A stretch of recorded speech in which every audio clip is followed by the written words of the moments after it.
That's a good question because I feel like it's ever evolving. Um, because I've never been someone that has been interested or passionate about one set thing, but I consider myself a filmmaker. Um, I think the word is like hyphenate, like hyper hyphenate, like if you have more than one title. But I am a writer director in the film space. I'm a filmmaker, create my own content, and I also would consider myself uh, so a social activist in terms of like of the work that I do with my nonprofit. So in Whole and Seen, the focus is to help fuel unity within the Black community through empowering content, mentorship, and cultural experiences.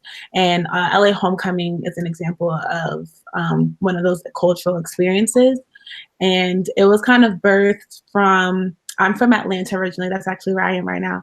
I'm from Atlanta, and when I moved to LA in 2011, so like almost 9 years ago, one of the things that I noticed was that there was a first of all difference in culture in general when it came to like the Black community in LA versus Atlanta, but there was like a huge lack of mentorship opportunities specifically for Black youth. So that was kind of like what inspired me to start Whole and Seen instead of like waiting for, I mean, there definitely are organizations that do that, but just a vision that I had specifically for it, I hadn't seen before. So instead of waiting for that, I decided to create my own. And LA Homecoming was birthed out of desiring to see the same cultural experiences that I grew up on, being in the South, being exposed to people in Los Angeles. Again, LA Homecoming, the purpose is to celebrate HBCU culture while pouring back into the community. So we did the first awesome. We got to have majorette dancers. We had a marching band. It really felt like we were at homecoming, and we got to raise money for school supplies for 200 kids.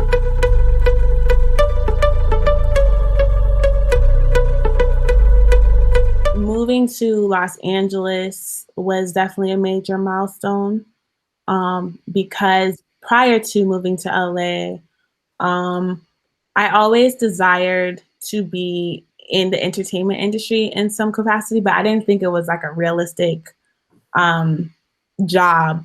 Like I didn't think there were any realistic job opportunities that would lead me into success. Another major turning point I would say is when I decided to create my own content. So I have a web series called Hard Medicine, and that I was inspired to do that because I saw Issa Rae do Awkward Black Girl.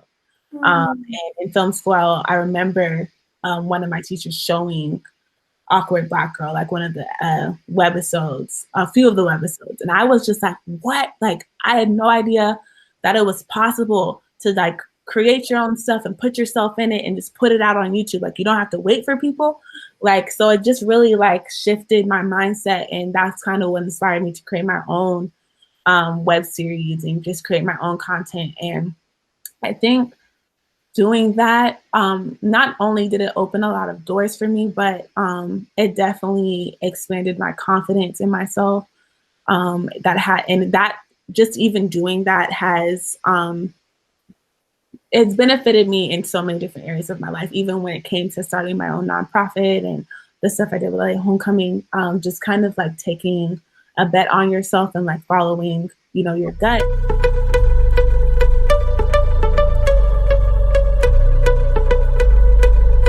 I think that I would say a green light was putting myself in environments where I was inspired.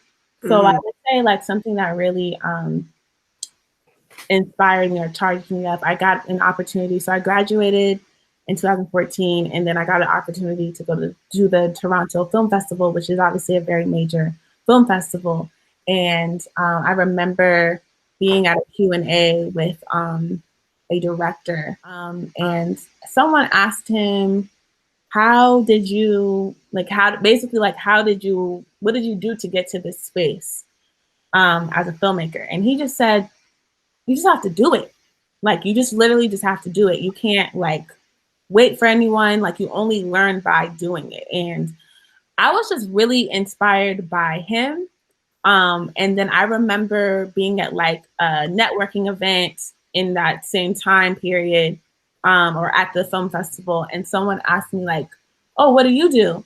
And I was like, "I'm a writer and a director." And that was the first time I think I ever said that out loud. So that's what I would tell people is you have to put yourself in an environment, I think constantly, where you can be inspired, because you can, it's easy to kind of get in your own way. And I think that's what makes it easier to follow your gut and instincts because you're able to see what's possible. And that's why it is important for us to have proper representation because seeing Issa Rae doing Awkward Black Girl, that allowed me to visualize myself in her to see that I can also do the same thing. And